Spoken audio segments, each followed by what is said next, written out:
لوک سبھا انتخابات 2024 کے تحت پہلے مرحلے کی ووٹنگ شروع ہونے میں ابھی 24 گھنٹے سے بھی کم وقت کا باقی ہے۔ ووٹنگ سے عین قبل ای وی ایم مشینوں کی معتبریت کو لے کر سپریم کورٹ میں سماعت چل رہی ہے۔ جمعرات کو الیکشن کمیشن آف انڈیا نے ملک کی سپریم کورٹ کے سامنے واضح کیا کہ ای وی ایم ایک آزاد مشین ہے، اسے ہیک کرنا یا چھیڑ چھاڑ کرنا ممکن نہیں ہے۔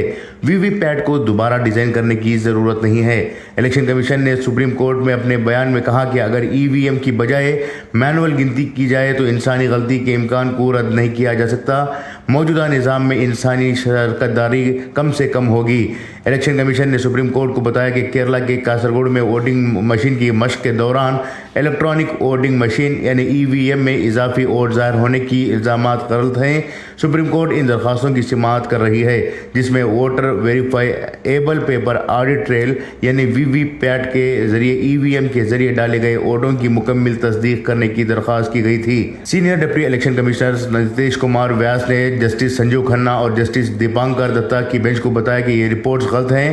ہم نے ڈسٹرکٹ مجسٹریٹ سے ان الزامات کی جانچ کی ہے اور یہ بات سامنے آئی ہے کہ یہ دعوے جھوٹے ہیں۔ ہم عدالت میں تفصیلی رپورٹ پیش کریں گے۔ ویاس نے ای وی ایم کے کام کے بارے میں بینچ کو وضاحت کرنے کے لیے عدالت میں موجود تھے۔ ایڈوکیٹ پرشانت بھوشن نے یہ مسئلہ اٹھایا تھا۔ درخواست گزار این جی اوز ایسوسی ایشن فار ڈیموکریٹک فار ریفارمز کی طرف سے پرشانت بھوشن نے عدالت کو بتایا کہ ایسی اطلاعات ہیں کہ ماک پول مشق کے دوران ای وی ایمز اضافی ووٹ دکھا رہی تھی۔